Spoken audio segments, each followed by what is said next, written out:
So one night when I was opening up my inbox on YouTube, someone had sent me a question, and it related to the 22 long rifle and why they don't make any spitzer type bullets for that, as the bullet should hold its velocity better and hold a flatter trajectory, at least in theory. But let's have a look and see what happens in practice. So what I've done is filed down two bullets, one flat and one pointed, and I haven't filed down past the taper of the bullet, so the same bearing surface should be exposed to the rifling and thus leave the muzzle at the same velocity. So what I'll do is first run a race between the two bullets out to 50 yards, and then I'll check the trajectory of them at 100 yards, which is about where them trees are down there, and then I'll check the penetration.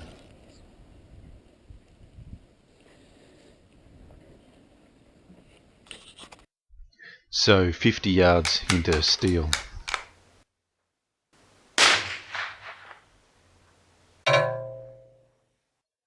So synchronizing the shots off the first sign of muzzle blast, there's actually only 2 frames in it by the time it gets down to 50 yards, which is actually within the margin of error of the camera.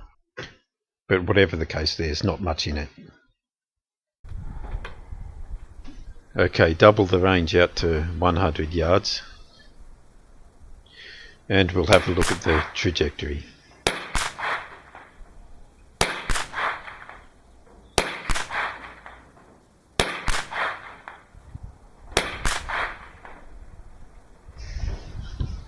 So it's a decent group considering there was a stiff breeze blowing things to the right, and I just hacked into them with a file.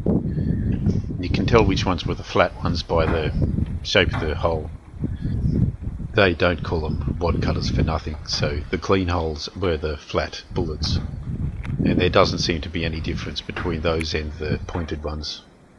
But the lack of expected results are still results. Now for penetration, I'll fire them into ballistic gel at a distance of 5 meters.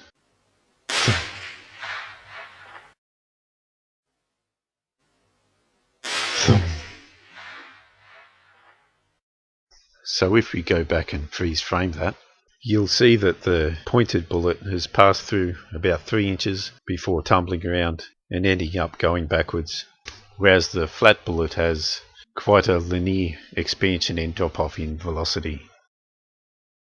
And I'd repeated this 4 times and it was the same every time. The pointed bullet would always tumble and go backwards, yet penetrate a bit more than the flat bullet, which would expand. So it's not looking real good for the pointed bullet. There was no measurable difference in a 50-yard race, nor 100 yards drop, and it doesn't have the velocity to expand a pointed bullet into ballistic gel.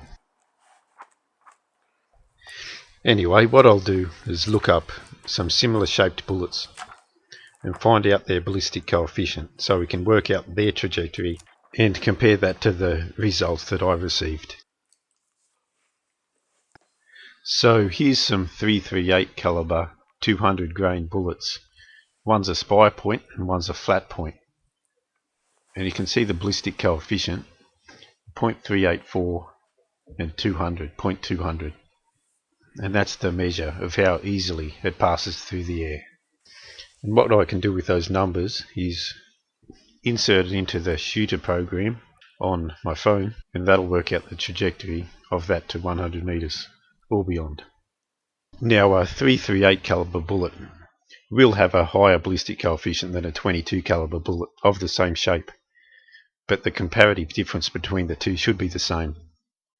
So what this is showing is there's a half-inch difference at 100 yards between the bullets. So if you work that out, for every 1 inch that the pointed bullet will drop, a flat bullet will drop 1.12 inch. So it's really not much, and over the ranges that the 22 is used, it's likely insignificant. And you'd have to have a very consistent bullet leaving at a consistent velocity to even notice a difference. And that's not really what a 22 is about. And even then, unlike the higher velocity rifles, once you get to the target, you don't have the velocity to get the expansion out of a spitzer shaped bullet. So anyway, I hope that's at least answered that question. If anyone else has a question, leave it in the comments. You never know, I might take it up. And that's it.